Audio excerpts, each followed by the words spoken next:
What's up, everybody, and welcome to another episode of Team Chat Podcast, a video game show where we talk about games, the ones we love, the ones we hate, and everything in between. I am one of your hosts, Jerrett Wilson, joined across the power of the internet, but I gotta say, not for too much longer, because we're about to be vaxxed to the max, both of us, and we'll be back in the studio recording together, which I gotta tell you, Mogan, my co-host, how are you doing? I'm doing very well. Thank you for asking. As soon as I'm the one dragging us down because I was later to get my first vaccine. But as soon as I get that second vaccine, baby, we're back in the studio. We're gonna be back, and I gotta say I am excited for that because it's been okay. It's still been obviously enjoyable and had a ton of fun doing the show, but it's not the same. It lacks that spark. Yeah, it's just not the same. In-person conversation brings out of us. And I miss friendship. I know, right? Like, yeah, it was great. right. Get to hang out with you every week and do the I episode barely and get all to that see stuff. Fender and Birdie anymore. It's not the same. It's not the same, but that's why hopefully soon it will be back to normal. And so, but while we wait for that, though, everybody, there's a lot of different ways that you can get to listen to the show or watch the show while you wait for our hallowed return back to the studio space. Just a little over here to my left. There it is. Right now, it's covered in all my Star Wars action figures because I was about to say you're gonna probably. It's action figure cleaning and reconfiguring day up on the old entertainment center, and so fortunately, my head blocks all the ones who are missing. So hey, that works out. But you can listen to and watch Team Chat Podcast on Tuesdays at 9 a.m. Central Time is when new episodes come out. And you can listen to those on a variety of podcast services around the World Wide Web, as well as watch a video version of each episode over on our YouTube channel. Find us on social media at Facebook, Twitter, and Instagram at that good old @Team Chat Podcast. And that's where you can find us. You can also join a Discord server where we have a lot of great conversation about gaming, non-gaming related topics, whatever we feel like chatting about when we're not here recording the show. So that's a lot of fun to get to hang out there with us. And links for all those things are in the description below.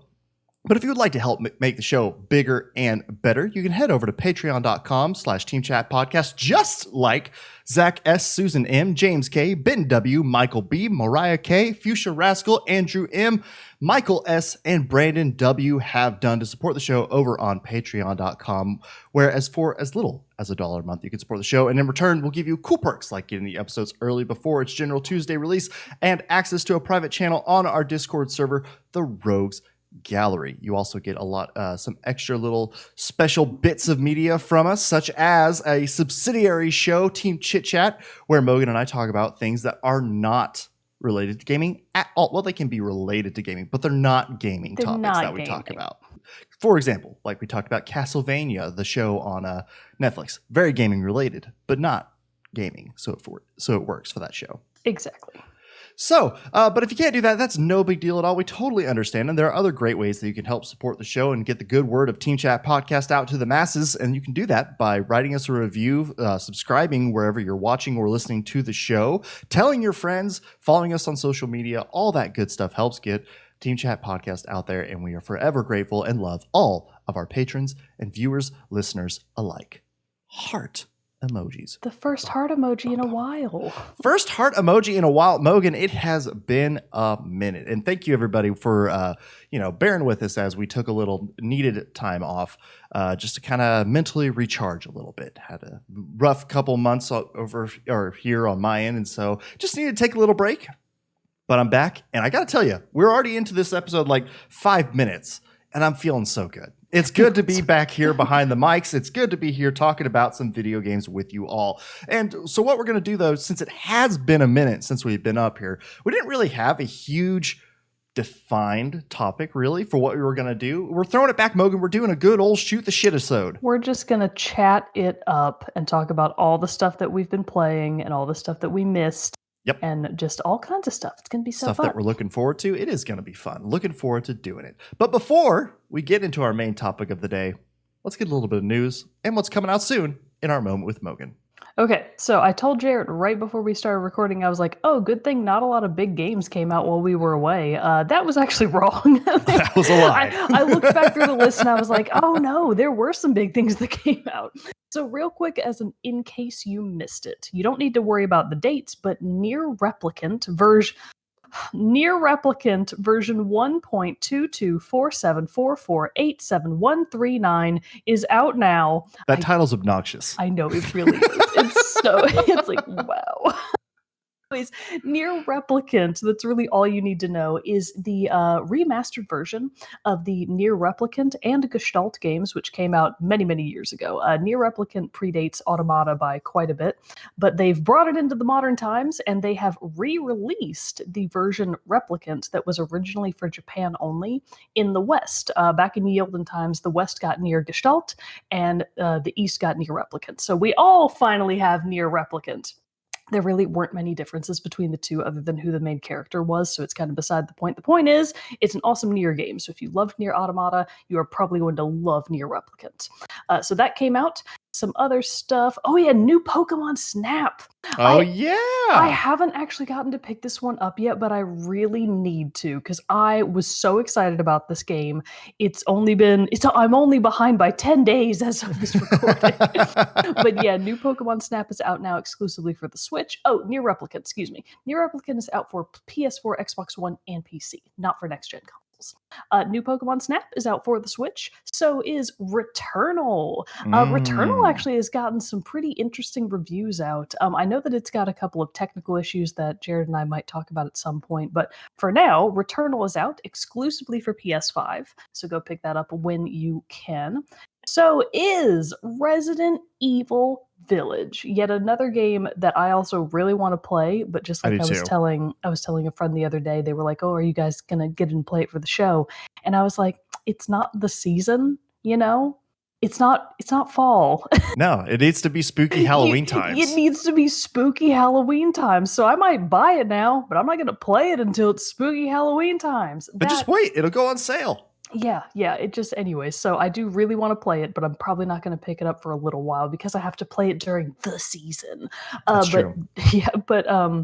That game is out for PS5, Xbox Series X and S, PS4, Xbox One, and PC. So basically everything except for the Switch. And then, as of this episode's air date, so getting us caught up into the now, Destiny 2, Season of the Splicer is coming to PS5, Xbox Series X and S, PS4, Xbox One, and PC. And then closing us out a little bit later in the week, Assassin's Creed Valhalla, Wrath of the Druids DLC. Damn it, I'm still not finished with the main story. Son of a bitch, I'm behind. You gotta pick up the pace, buddy. Anyways, the main story is so long, Mogan. I am 75 hours in, and I still think I have like another 10 to 15 hours of story. That's pretty impressive. That's actually more time than I've put into... It's not more time combined that I've put into Bravely Default 2 and Monster Hunter Rise, but it's pretty close. It's getting close. I think between the two games, I probably have about 40 hours each. So you're getting there. I'm getting there. So anyways, Assassin's Creed Valhalla, Wrath of the Druids for PS5, Xbox Series X and S, PS4, Xbox One, Stadia, and PC. We've also got Monster Harvest. Not sure if that's a ripoff of Monster Hunter. It's probably not. Monster Harvest comes out for PC on May 13th. Before We Leave also comes out for PC on May 14th. On the 14th, we also have Famicom Detective Club, The Girl Who Stands Behind for the Switch. I looked up this game because I was like, what the fuck is this? I don't know what this game is, but it looks real interesting. Famicom Detective Club, The Missing Heir, also comes out for Switch on the same day. So we've got Famicom Detective Club, The Girl Who Stands Behind, and The Missing Heir, both of which seem like interesting little mystery adventure games. And then a biggie comes out this weekend, Mass Effect Legendary Edition. Oh man. This one, God, where are we going to find the time, Jerrett? I don't know. We both want to play this game so bad, but it's like, there's so much out right now, and I'm still not done with the games that I've been working on. Well, and technically we have to play it because we do. It was part of our rewards for raising a certain amount in Extra Life last year. So we have to play it. Dear God. It's just a matter of when. we promise we are going to play it because we both are we want to. We both missed out on it originally. So we're ready to get into it. For PS5, Xbox Series X and S, PS4, Xbox One, and PC.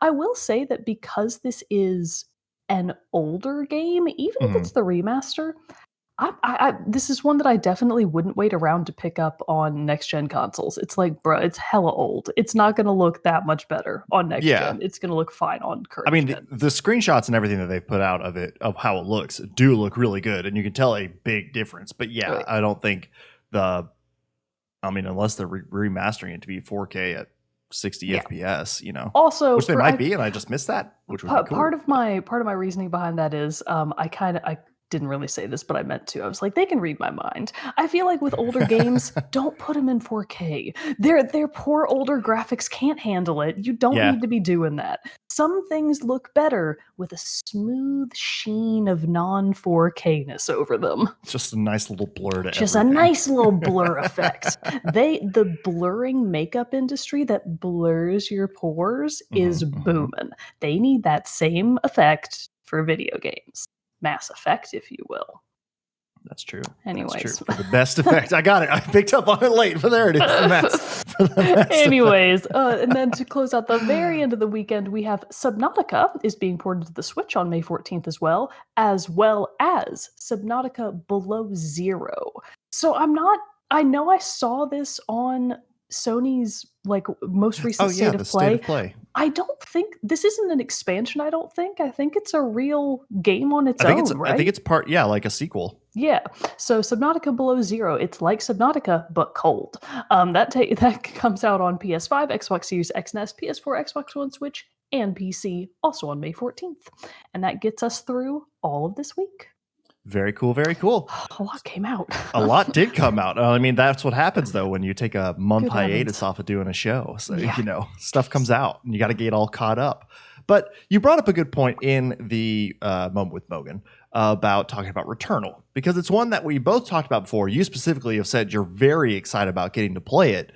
But now it's out. You've seen those reactions to it. How are you feeling about it now? Because I know, is it still one that you're really wanting to get? Because for me, it looked cool, and I thought it had an interesting premise. But now that I've heard more about it since it did come out, I'm kind of scared away from it. So I want to see if you're feeling the same. No, I'm definitely all hands on deck. I absolutely want to play Returnal. If I were able to get my hands on a PS5, I'd have it right now, because I do feel like it's one of the games that I'm like, oh, that not gonna lie, part of the draw is that it just looks so shiny and pretty. It does look really great. It just looks so good, and it's got that sweet blend of sci-fi horror that I love so dearly. So yeah, and the type of game that it is, kind of a roguelike where you do runs and you're expected to die all the time.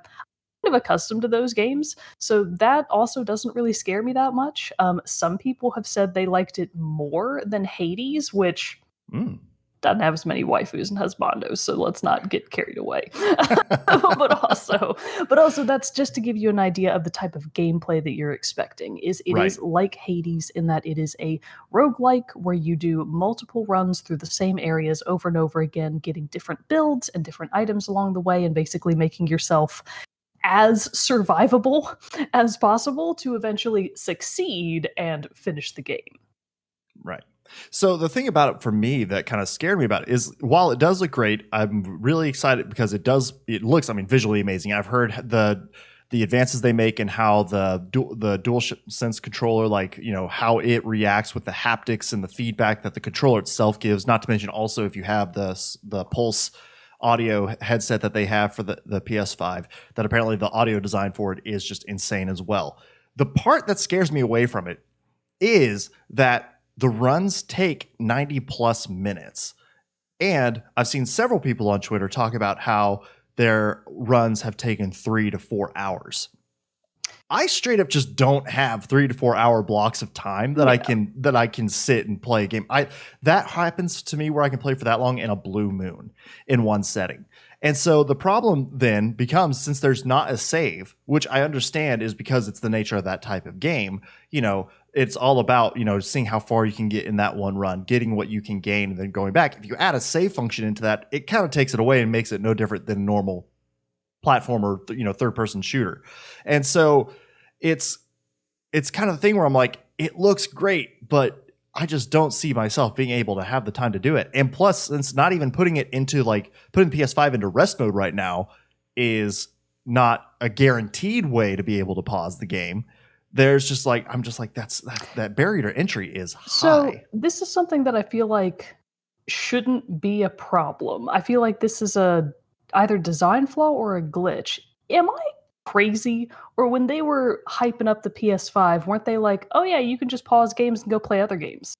Well, yes. I know that Xbox does have that with its I can't remember the name of the feature right now, but basically where it does, like, you can seamlessly like be switching and stuff. And the PS5 does have a switcher app where it's like you go to you hit the home button, there's a little switcher thing, you can then go up and just like switch between the games you've been playing very quickly and easily. True. But the problem is that while the PS5 is supposed, and putting it in its rest mode is supposed to save things in just a like paused state, which it does, like for stuff with Assassin's Creed Valhalla and all that stuff. I've done that bajillion times, put it in rest mode, come back a week later, turn it on, and I'm right back at the same place where I was. The problem is, and I think you're right, it's a glitch at this point. The PS5 is will sometimes push updates, be it system updates or game updates, while it's in rest mode. And that's closing out Returnal, therefore losing people's progress in those runs, and then they're having to start over again. So that's where, for me, I'm just like, oh, that's like dedicating, like I could only play it on the maybe 1 weekend a month where I'm like, I have 3 hours that I can play a game. And if even that's not enough to like guarantee me to get through a run, that for it's just, I was just like, damn, I don't know if I could do that. Well, a couple of things about that. One, I think the people taking extra long runs maybe isn't the norm exactly. Mm-hmm. I do feel like that's kind of part of the roguelike, is that you learn. You learn how to do things in a more efficient way. You learn what's necessary and what isn't, and that's part of the exploration factor. So you might have a really short run because you died, or you might have a really long run and then you die, but you learned a lot in the process. So part of that, I feel like, is just the nature of the beast. So I totally understand not wanting to get into the game for that reason, because if you think, I'm just not going to have the ability to get that far, perfectly understandable. However, well, where was I going with this? I will say that too. My abilities or skill level at roguelites is also very wanting as well. So that might be another issue that I'm already I kind of thought scared. that this one might be the one for you because it's in third person. It's like That's a third person shooter style game, which is a little bit more up your alley than some of the Hadeses and the Dead Cells of the world. But that's neither here nor there. The point is, I feel like they should be able to. Is there not a way to turn off auto updates on the PS5? Maybe. I haven't looked. But because I like it. I like that I can like put it in rest mode and stuff, and I'm going to come back and not have to wait on a download. Me too. So even if that is a feature, even if it is a feature that the PS5, you can turn off updates and potentially sidestep the issue of the system updating itself while you're away and your game is in rest mode and you lose all of your data. Even if that is the case, I agree that that's not good design. You should be able to have a way to more efficiently pause and or save at certain points in the game to be able to then come back to it later and pick up where you left off without losing all of your progress. I totally agree with that.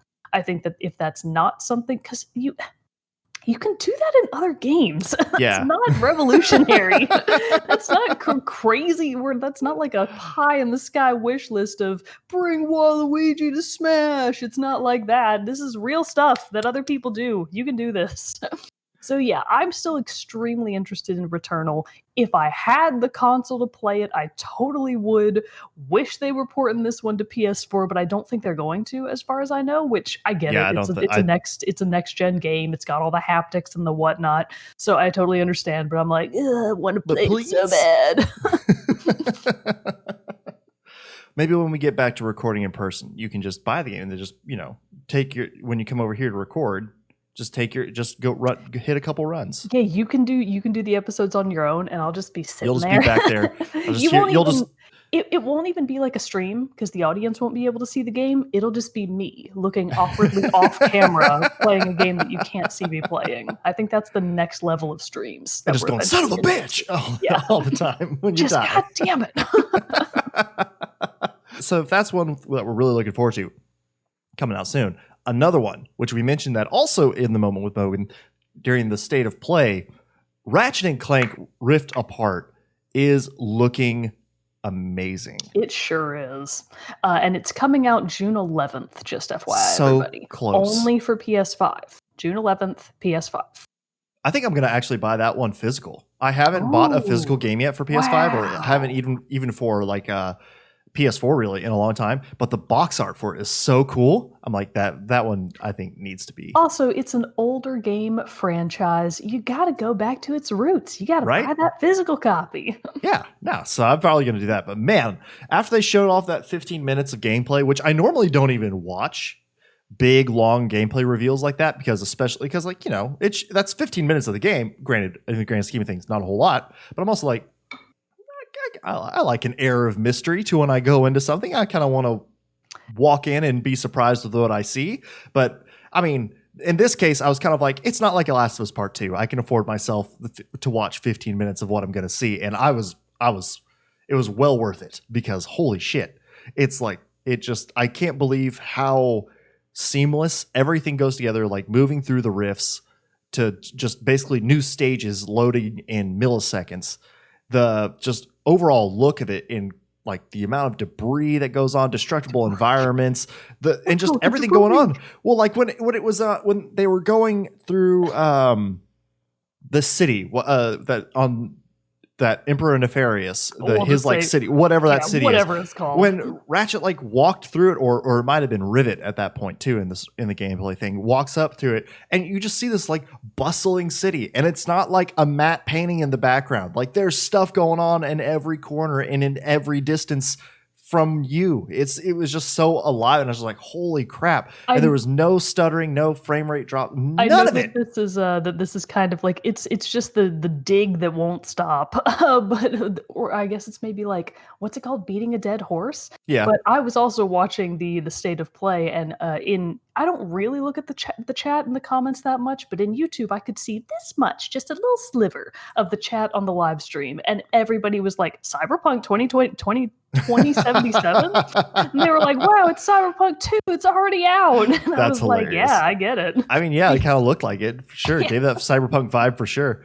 But it just looks like it's going to be a blast. The only other Ratchet and Clank game I will say that I've played is the 2016 remake of the original. You don't have to have played all of them to get the gist. They're awesome. You just need to know that it's a good game, and you can jump in there and rift all around. I don't know what exactly to call it, but something from the trailer that I kind of didn't really grasp about the concept is that when Ratchet goes through a rift and drops out somewhere else, enemies will follow him. Like they will also go with you, because it showed in like the demo trailer him fighting that big slug or whatever it was. And like he goes through a rift, and then that thing comes through too, and they're both in the new stage, and it's like, oh, that's something I didn't really realize was going to be a thing.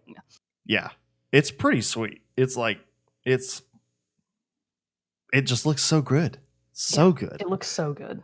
How'd you feel that we already knew they already gave us the name of the Lombax? I knew it would happen eventually, so I'm not too worried about it. I can't believe they didn't name her Ratchet. So lame. I don't know. I think Rivet's pretty cool. Rivet's a cool name, but I was just like, boo. I wanted them to take the most obvious route. Yeah, and so that was really cool. Jennifer Hale's doing her voice, which she does a great job as well. So that'll be really awesome to see. It just looks like it's going to be a grand old time. Oh, and one of the Miss Zircon is there, not Mr. Zircon this time. It's Miss Zircon, and she like owns a weapon shop. You have the one weapon that turns people into shrubs. Isn't that it? It's like it's like a water sprinkler, and when it hits them, it turns them into like a bush or something. Because like in the other one, it was the pixel gun or whatever that makes them all like pixelated and they explode, or the sheep gun. I guess I think that was one too. So yeah, man, it's gonna be a blast. I'm excited for that one. It's gonna be so fun. So we've talked about some stuff that we're excited about I forgot even a big one. Biomutant finally coming out at the end of May. It sure is. At long last. And that's the other reason why I can't decide if I want to do I wanted to say I want to say Justice League for some reason. No, but it's Mass Effect. Why I wanted to do Mass Effect. Why I can't decide when I want to play it, because it's like, you're in it. Yes, Mass Effect. We have this brand new spanking clean looking remaster of this, or remaster of the legendary Mass Effect games that I've been wanting to play for a long time. But here's Biomutant, which is brand new, and I've been waiting for years to get to play. It has been in my list of most anticipated games for, I want to say, the last like 5 years. So pretty much as long as we've been doing the show, I guess. So like, I want to play it. And so it's finally going to be here. And so I can't decide. I can't decide which one I want to jump into first. I mean, I guess we could just save Biomutant for 5 years from now, and then that'll be... Wait for its remaster. By then, it'll probably have its own trilogy, and we'll be like, yep, okay, it's about time. Guess we'll play this now. But anyway, lots to look forward to in the world of video games. But Mogan, what have you been playing lately? So, as people may or may not know by now, I have been doing freelance writing for a website for their like mobile gaming segment. So moving on up in the video game world, you are becoming an established video game writer, I guess so. It doesn't feel like it. Reviewer. It's just like, oh god, this is so hard. deadlines everywhere. So hard. But for that reason, I have been playing a ton of Android games lately, like mobile games, and they're a mix of games that have been ported to mobile and ones that were actually designed for mobile. And you all know me, I'm a discerning gamer to a certain extent. So I don't like, Clash of Clans. That ain't my jam. And luckily, the types of games that I usually write about per week, it's like, oh no, it's got to be like game of the week quality. It has to be something really good. So I'm like, oh, thank God. So 2 things to keep in mind. One, I'm going to fire off a couple of games here and just sort of explain the brief gist and why I think they're great. And B, I actually, because of my situation, I actually do have Google Play Pass, which is Android's answer to, I think, the Apple Arcade. Yes. But basically, it means that games come to Play Pass on Android, and sometimes they are deeply, deeply discounted. Many times they are just free. So, for example, Play Pass, Dead Cells, which actually the mobile port is really, really good. Dead Cells. Wow, I didn't know they had that. Yeah, they've got it on mobile. It's on Android, and if you've got Play Pass, it's free. That's a $20 game that you can get for free. I think maybe, don't quote me on this, Slay the Spire may or may not be on Play Pass. I can't remember if I saw it or not. But the point is, there are tons of games that are being ported to mobile nowadays that are really good, and the ports are actually really good as well. I'm going to talk about one that kind of falls into that category, and another that absolutely does not. The one that I want to talk about that absolutely does not fall into that category. And it's the best game. It's so good. I actually spend a pretty good amount of time playing this game because it is so fun. Cetus 2. That's Cytus 2. There is, in fact, a Cetus 1, both of which are available for mobile. So Cetus 1, I don't know what happens in it. I presume it predates Cetus 2 in some way, shape, or form with the story, so it's probably kind of important. But I jumped right in with Cetus 2 because I was like, you know what? I feel like a rhythm game, because this is a rhythm game, would translate on mobile really, really well because it's touchscreen. So yeah, why wouldn't that work out great? Same things like DDR. When you've got the pad that you jump around on, it's way better. It's more tactile. So Cetus 2 is probably the best mobile game I've played in terms of sheer enjoyment and how well it maximizes the touchscreen controls. Because a lot of games, touchscreen controls are really hit or miss. Sometimes they're just good, and you're like, okay, this is passable. I can at least play this game with touchscreen controls and have no problem. Cetus 2 actually makes it feel natural. And this is a natural mobile game, so of course they have to. But the gist is, Cetus 2 is a mobile rhythm game. So you are playing through various DJs' storylines. 3 to 4 of the main ones are going to be Path, Paff, Neko, and she's got like an emoji as part of her name. It's not important. It's important to the story, but not really. And then there's Robohead, who is a literal robot, and he's got like a whole PC for his head, and he's smiling, and he's my favorite. Robohead's the best. And then Ivy. Those are kind of the people at the core conflict of Cetus 2, because to a great surprise, I was like, oh, a mobile game, probably not going to be a lot happening in the story department. I was wrong. wrong. So much. There's a lot happening in this game. So the gist is that Cetus 2 takes place in, and I'm not going to get too far into spoiler territory here. This is just like the premise. Cetus 2 takes place in a mysterious future. And you're not really sure on a lot of the details because the game makes it intentionally fuzzy at first as it unfolds the mystery as you progress. Because with gameplay, you basically play through each DJ's playlist, like their songs that they're famous for, and as you play through them, they gain experience and you unlock more files, basically more information, more files that unfold the story before you. So it's not like cutscenes, it's not videos exactly, it's just these little snippets of the story that slowly build out and you're like, oh, something is going on here, and it's pretty interesting. So you've got Path, Neko, Robohead, and Ivy, but 6 months prior to the game's start, there was this epic DJ music festival, and it was a virtual and in-person event because this is the future or whatever. So it's basically Coachella, I guess. No, it would be, what's it called? Electric Daisy something something? I don't know. There's one for EDM. That's all you need to know. It's that one, but in the future. So it's that one, but in the future. And Electric Daisy Carnival? EDC? I don't know. Anyways, I should know because EDM is one of my favorite categories of music, but whatever. So this music festival takes place, and Path is playing. So is Robohead. So it's like Robohead starts, and then Path goes on. And then at the end of the night, there was supposed to be this big, basically the showcase was supposed to be this DJ called Acer. And it was going to be Acer Fest, and everybody was super excited about it. So Robohead goes on, Path goes on, and then at the end of Path's little deal, supposedly, and there are conflicting accounts, so people can't quite figure it out, she may or may not have passed out on stage. And then Acer never showed. Acer never showed up to the event. And then also, like, the whole audience had memory loss about what happened. And so there's this big question mark over, did Acerfest even happen? Were we there? I don't think it happened. I don't think that didn't happen. It's an urban legend, didn't happen. And so as part of the story progresses, you're like, did it happen? Are they crazy? Did Acerfest why would everybody have lost their memory? Why would somebody have passed out on stage?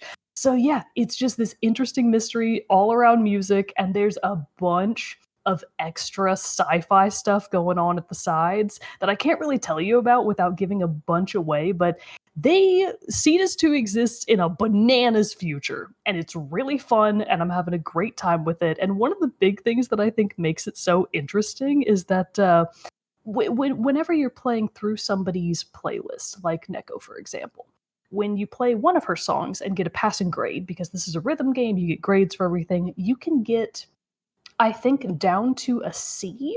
It goes Million Master, which means you did it exactly perfectly. You perfected every single input, good job, champ, no broken combos. Then there's S tier, then there's A, B, and C.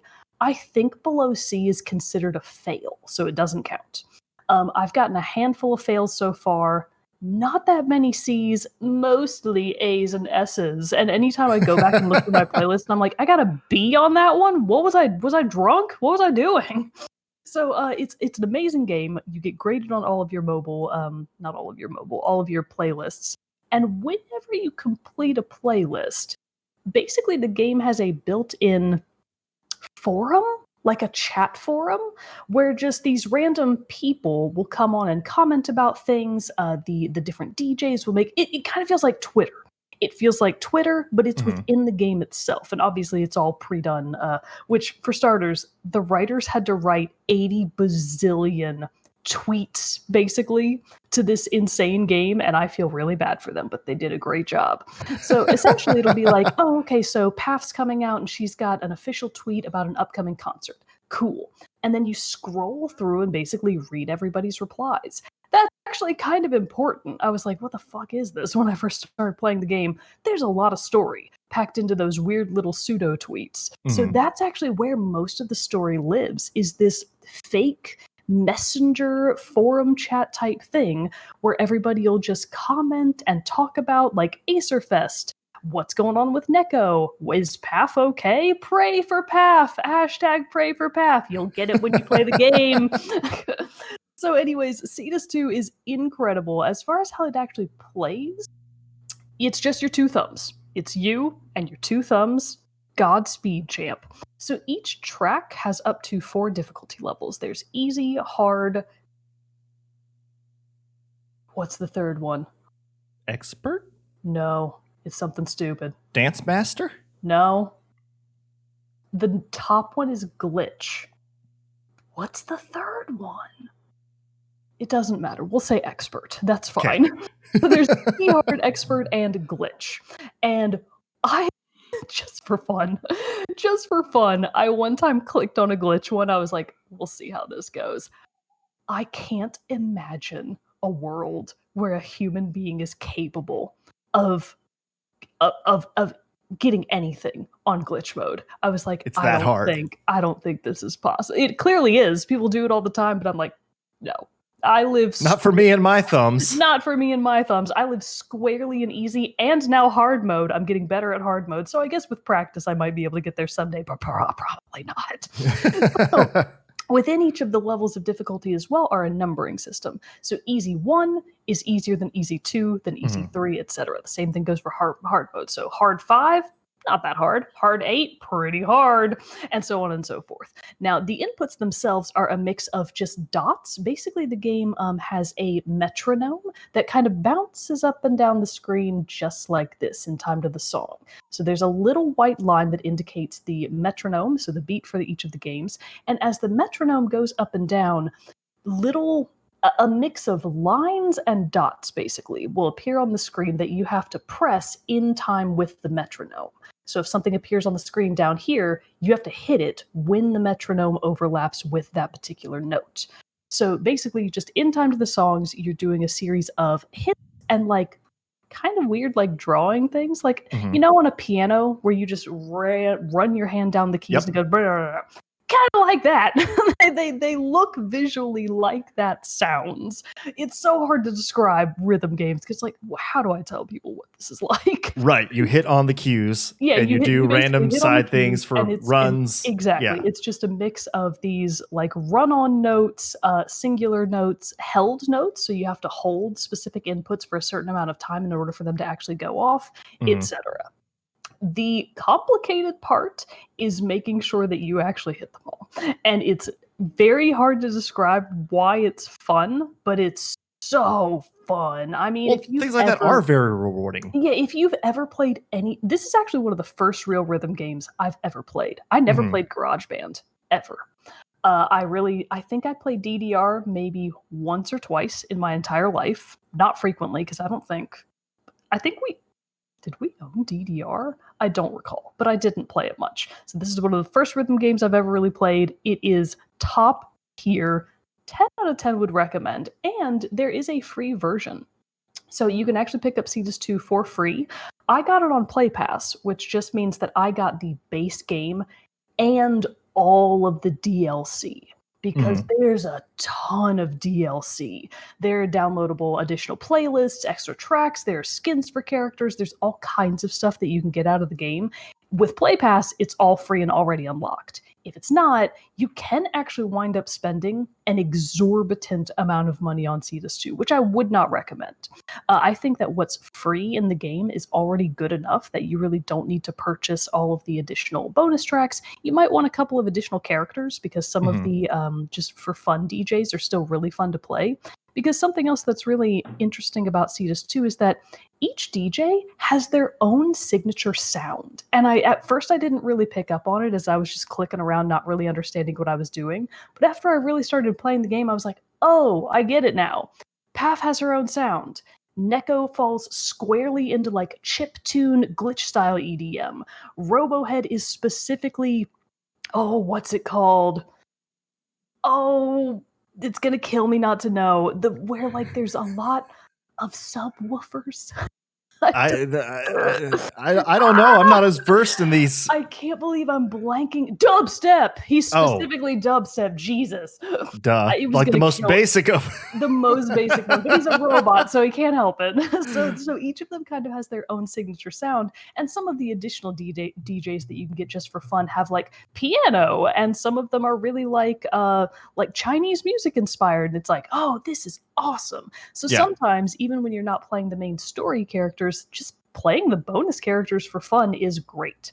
Cetus 2 is one of the best games I've played, honestly, in a while, period. And I would recommend it to absolutely anyone. So give it a shot. It's awesome. Nice. Goodness gracious. It's doing a rhythm game like this, always like you talking about it. It's not near as deep as Cetus 2 is, but you talking about it reminded me of a rhythm game that was on the original iPod Classic, the one that had the click wheel. You remember? God, yeah. You know? And it was like the color screen. It was for the color screen version of the iPod Classic, but it was called. I had to look up what it was called because I could not remember. But it was called Phase, and you would basically, and it was the same thing as like guitar, same premise. Like there's the line coming towards the three lines coming toward the screen, and it would have to hit the three buttons and like obviously click and stuff. But it was the left, right, and center button of the wheel. But whenever it would have like the drags or the runs, you would have to like use your thumb and like run it on the top of the click wheel to make it go. And it was really hard because you could click up and have like 3 difficulty levels on that one. But why I loved Phase is that it had its own music tracks, but you could play songs from your library, your personal music library in Phase. That's very cool. It was awesome. Wow. And I honestly hate the fact logic had to go into that game for that. I don't know. Really interesting. And maybe it was like kind of like a template thing that they were just like, okay, this song's going this fast. We'll just put in like an appropriate, it like has an algorithm for picking up on that kind of thing. But I loved that game. And honestly, now I'm like thinking back and kicking myself like for when I sold my iPod Classic because I was like, damn it, now I wish I had it. You I had to get the touch. I had to get the iPod Touch. And now I couldn't, because of that, I don't have Phase anymore. But I love that game. And so you talking about that reminded me of Phase. I will also say that CS2, it's difficult, but you can do it. You can play it at the gym. So I don't do it on the treadmill because I would die. I don't have that kind of hand-eye coordination. Yeah, I can't do 2 things on the treadmill at once. It's a really good match for the elliptical, the stationary bikes, and the arc trainer. Have you ever seen arc trainers? I think so. They kind of mimic high knees. Oh, yeah. So it works great on anything that has wells for your feet that like kind of keep you in place. Yeah. Those are all perfect for this game. And it is a little awkward because I sit there at the gym basically in this exact because it has to be at eye level for me to be able to get the things. But because of the beats per minute in most of these songs, I'm working 10 times as hard without realizing it because I'm so invested in the game. I'm like, I have to get the Million Master. And then you're like, oh, my arms kind of hurt.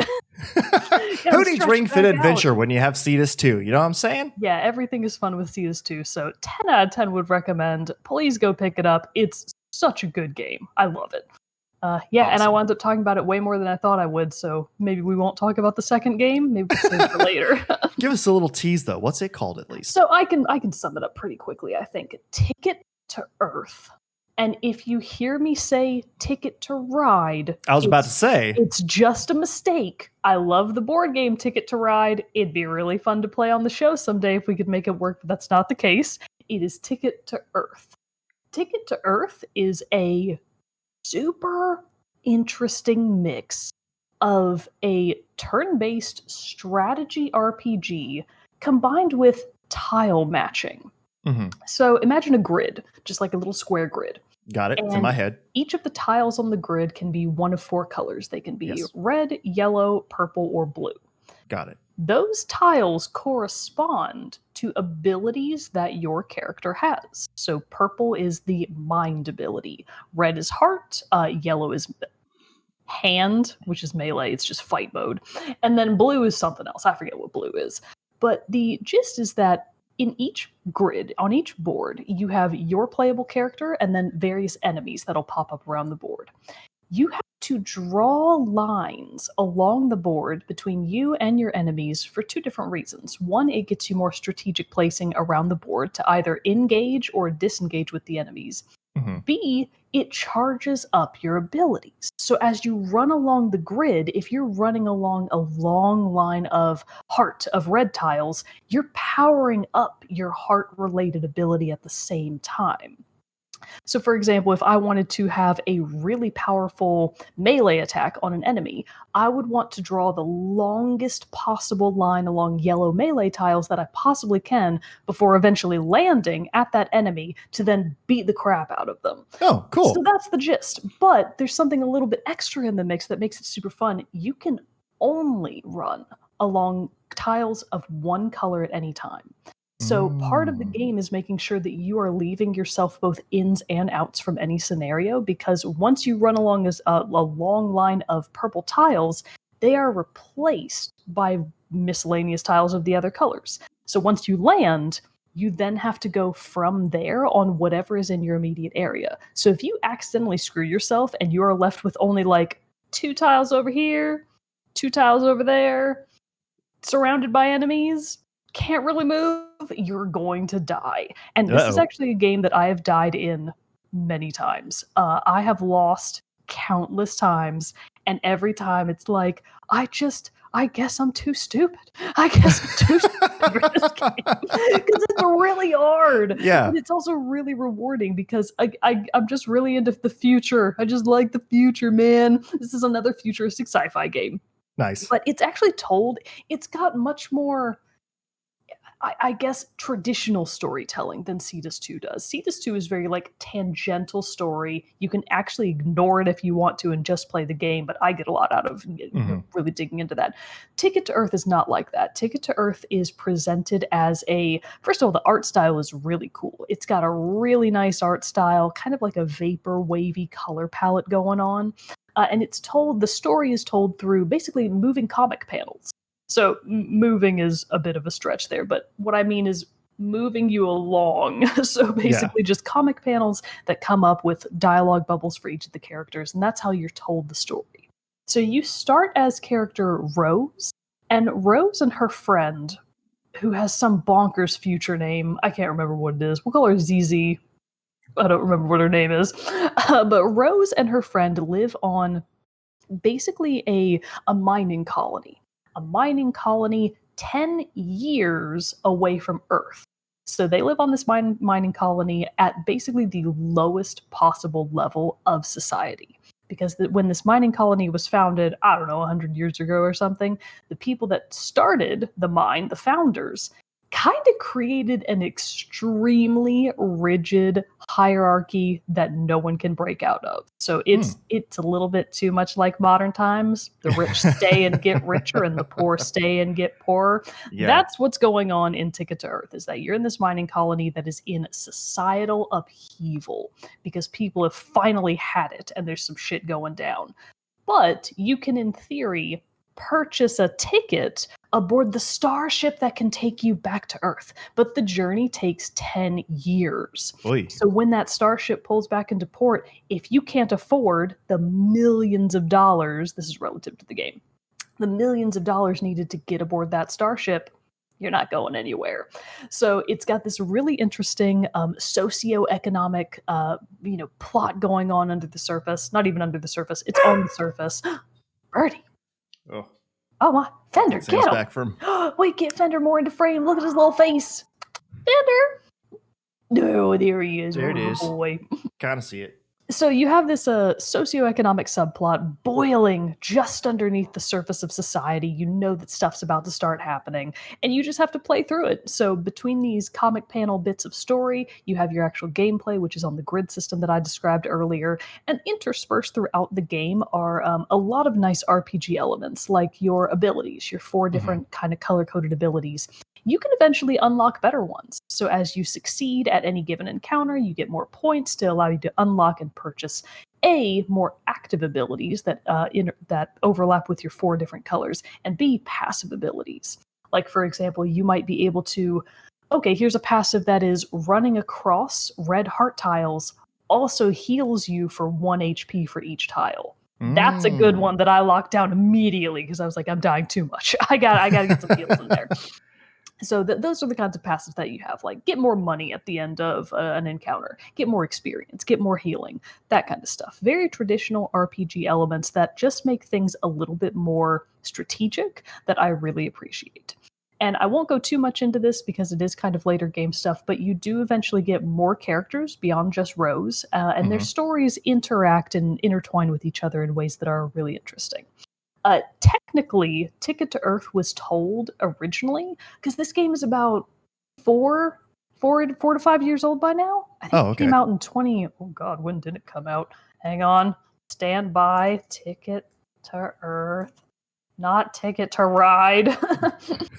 Ticket to Earth. Yeah, oh God, even longer than I thought, 2017. Oh, wow. So it originally came out in 2017 and was originally released over a series of episodes. Boo. Aren't you glad you're playing it now? Yeah, I'm so glad I'm playing it now because, again, on Google Play Pass, the full game was free. It was free. Right. And unlike a lot of other mobile games that are, often really short experiences, and this is also true for console games nowadays, for indie games in particular, they usually tend to fall between, like, if you're lucky, 5 to 10 hours, give or take. Ticket to Earth is easily a 20-plus hour game. So there's a lot of game in there for not a lot of dollars. And I think if you purchase the full game at its standard price, it's still only $5. And I will say that this game feels great to play on mobile. It's one that I have rarely had any issues with on my phone. I actually think that it's a really good game to be able to play on your phone because as you're going through each of these encounters, in theory, any given encounter, any given combat scenario, I should say, should only take you like 5 minutes, give or take. You're either going to die or you're going to win within that amount of time. So it's a really short, like you can play it in just short little bits and still get a lot out of it. It's a great toilet game. It's great for playing at the bus stop. It's great for playing while you're waiting around at the dentist. It's really just an excellent game to be able to play in those short bites or sit down and play as many encounters as you can. I've done both, and I'm still really enjoying it. I haven't finished it yet, but I've gotten pretty far. Ticket to Earth is very fun. Developed by Robot Circus. It is a puzzle tactical RPG, we'll call it. And yeah, I would highly recommend it. For $5, you get a lot of game. It's not bad. And it's great on mobile. So 10 out of 10 would recommend. Awesome. That's cool. Well, so I'll run real quick through some of the stuff that I've been playing lately. Let's see. I've still been very much playing pretty frequently. I've been playing Monster Hunter Rise still. Me and you actually just played a few hunts the other night, which was a lot of fun. Took out a lot of monsters, got some good crafting materials, all that good stuff. I'm currently trying to still craft all of the Roggy armor set. I had done the Azuchi armor set. Now I'm trying to do the Roggy.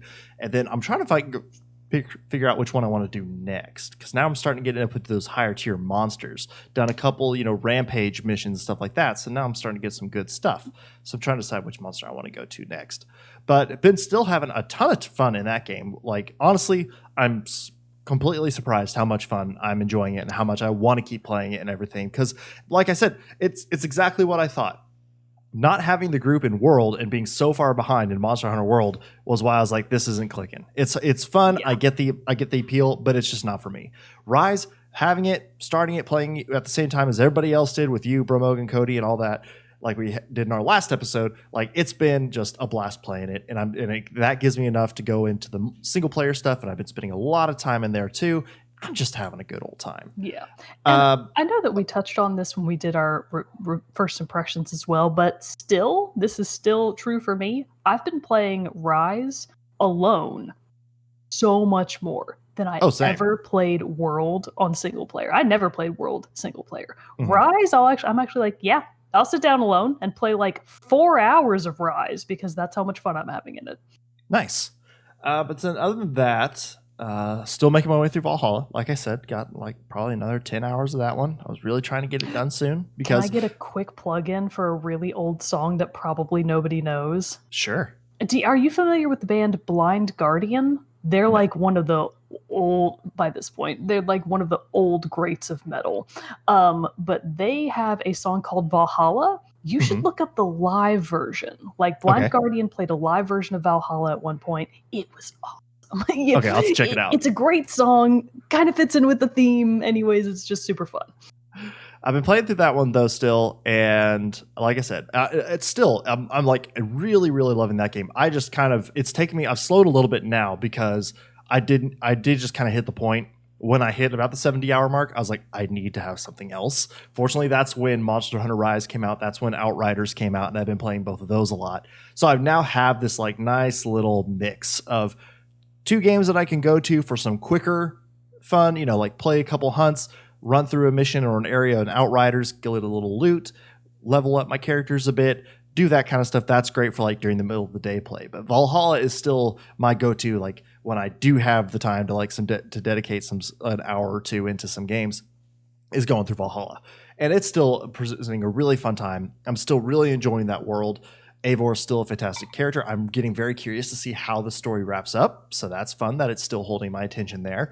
I will say the arc that I just completed, I was kind of like, okay, I didn't need to necessarily do this one. But it seemed a little more of a filler arc. And I'm like, yeah, I'm already 70 hours in. Why do we need this? We don't need this. We don't need this one. We could have skipped through over this one a little bit.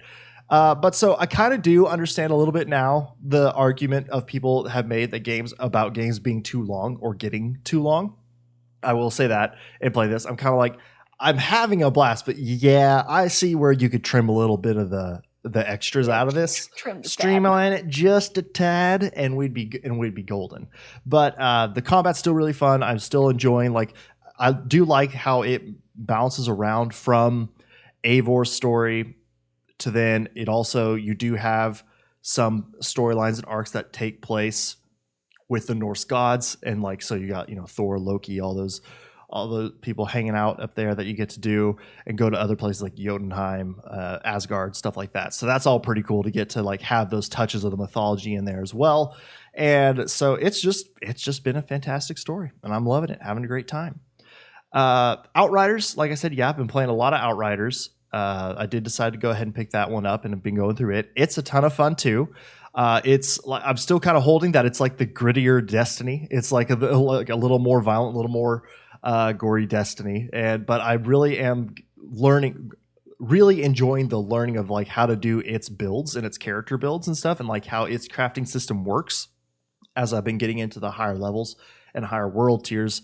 That's how it kind of like fluctuates the difficulty of the game, is you have these world tiers that you'll unlock as you progress. I tried yesterday to do it like world tier 5, and I was like, no, this is too hard, especially because I was doing like solo, and I was like, that's too hard. I got to step back down to world tier 4. But it's really interesting how its crafting system works, which I've really been enjoying. You have like, when you go to the merchant who lets you do the upgrades and stuff to your gear, you like can choose a piece of armor or a weapon, and it gives you a list of options beside it, like, raise its level, raise its rarity, change out its mods, raise its attributes, different stuff like that. And each one requires some different currency, be it like scrap, iron, leather, or these things called shards. And all of this is earned through in-game play. You don't have microtransactions. You don't have to like buy all this stuff. It's not locked behind a paywall, but you earn these things. But so you can like take a common item and make it, by the colors, it's the gray, nothing, green is common, blue's uncommon, purple's rare, and then I think there's a step higher than that. That's, I think, legendary, I believe, is how they call it, or like that's just the ranking of it. So you can move one from like that, from like a common to a rare, which will then unlock like a mod slot for it. But then you can put in a different mod that'll aid one of your abilities. You can use shards that you collect by dismantling weapons and stuff like that, because they have those attributes like critical hit percentage does this much, or they'll have ones that are like heal this much, when you damage enemies you get health back. And so when you blanking on the word, take apart, that's dismantle. When you dismantle the armor or the weapons, you gain those shards, which can then be spent to increase those same perks on other weapons. I see. So it's kind of, and so then also too, say you dismantle a weapon that has a mod that you want to put in another armor or weapon, you have to dismantle that thing, get its mod, and then you can go in and like swap out the mod for the one you want to currently use. So you have to have a little bit of planning in it. You have to like kind of finesse how you want it to go. I hate to say this, but that sounds exactly like Skyrim's modding system. It sounds exactly like the enchantment system. Yeah, it kind of does, actually. You're right. It actually is the exact same because it's dismantling it and you lose it. And then, this is a rare example of, wow, having played Skyrim paid off in a small way. We understand game mechanics now. But yeah, so it's been a lot of fun, like playing around with it. I've been going as the Pyromancer character track, and which has been really fun because like there's a couple of abilities. I've unlocked quite a few of the abilities, almost all of them actually, of the character abilities. And I'm my favorite one to use, the three I'm using is the one that's like the wall of flame. He'll like, I can't remember the exact name, but it like shoots this like wall of flame out and like sets everything in its path on fire. That one's really fun for like good crowd control. Then there's my favorite one though is thermal bomb. I like punch the ground, do like a Superman punch to the ground, and it sends out this like crater through the ground to whichever target you're aiming at, and it sets them on fire. If they die while they're still under the effects, if they die while they're still under the effects of the ability, they'll rise up in the air and explode and like obviously damage or kill anybody around them. But now I've got it so upgraded that like they create a ring of fire on the ground where they died and like continues to add burn. And so it's just like a powerhouse. Awesome. It's so cool. So now I'm really trying to master fighting like other altered people is what they call them in the game. The people who have like the special abilities and stuff like that. Trying to fight those other altered characters using only my skills, because that's a trophy actually. If you're able to kill somebody using only your abilities, but they have to be like one of the boss characters and stuff like that. So really been enjoying Outriders. So if anybody wants to jump in some Outriders, run a couple missions with me, let me know, because that'd be a lot of fun. And then other than that, I guess the only other thing really I've been jumping into is Apex, because I've been playing Apex Legends again because they just had their season 9 come out, and they called it Legacy, and they introduced a new game mode a permanent game mode to the game called Arenas, where it's 2 teams of 3 face off each other in a series of rounds. You have to win by 2 to be able to win the thing, and so it starts off with rounds of 3, or 3 rounds, and then it goes into overtime if you need to.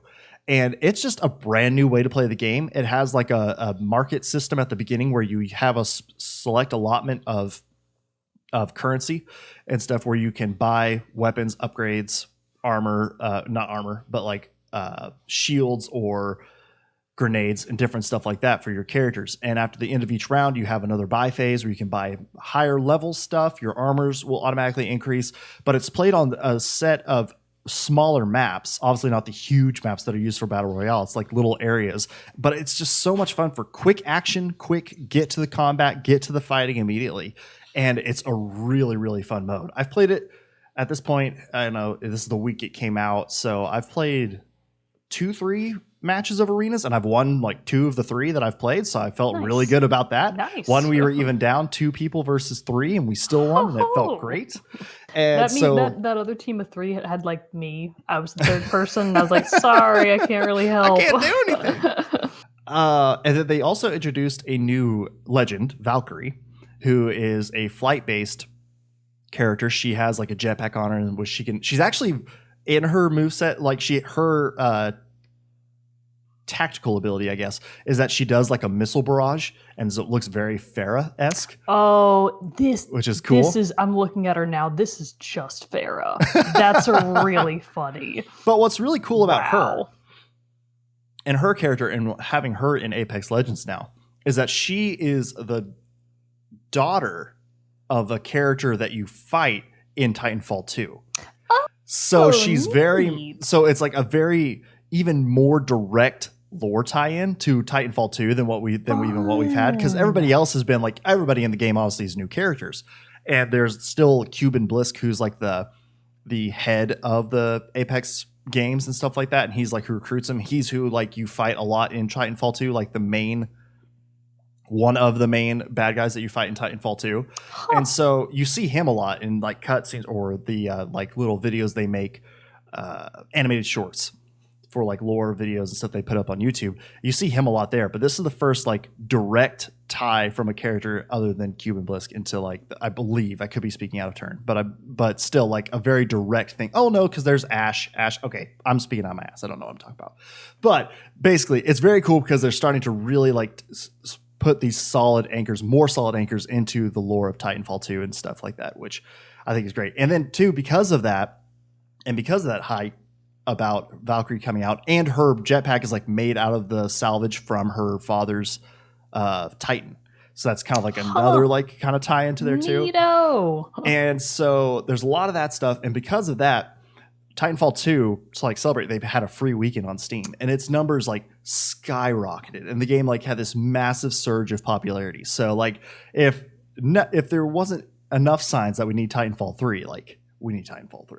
So dude, I really do feel like Titanfall 2 just got unlucky with it got shafted big time. When it released, it just had too much competition. Like it was the week after Battlefield 1 and the week before Call of Duty something. So it's like, of course it was going to tank. Yeah, at launch. It just got so unlucky with the scheduling. I've seen you play that game. I played the demo. It is really fun. Like I totally get the appeal. Who doesn't want to have giant robots and have cool robot mech battles? Yeah. What a great idea. I know. It's a great time. So yeah, we need Titanfall 3. EA, Respawn. Chop. Listen to us. Come on, just do it. It's fine. Just do it. But yeah, so that's pretty much what I've been playing lately. I guess, I don't know. Do you have anything else that you wanted to share, talk about, anything like that? Should we let the good people go on with their day? We will let them go on with their day. All righty then. Well, thanks everybody for hanging out with us today as we've been just kind of catching up. And thanks for again for hanging with us as we were on a little bit of a break there, but we should be back to our normal release schedule and all that stuff going forward. So we're glad to be back. It was fun to be back behind the mics and talk about some video games with you all. So, but until next time, everybody. Well, before that, I guess, let us know if you, have what you've been playing lately. We always love to hear about that and talk about that with everybody. So, join our Discord, talk about it with us there if you want. Again, follow us on the social media, Facebook, Twitter, Instagram, subscribe to wherever you listen to all that good stuff. But until next time, everybody, I'm one of your hosts, Jerrett Wilson, joined across the power of the internet by my co-host, Rachel Mogan. Adios. We'll see you all next time.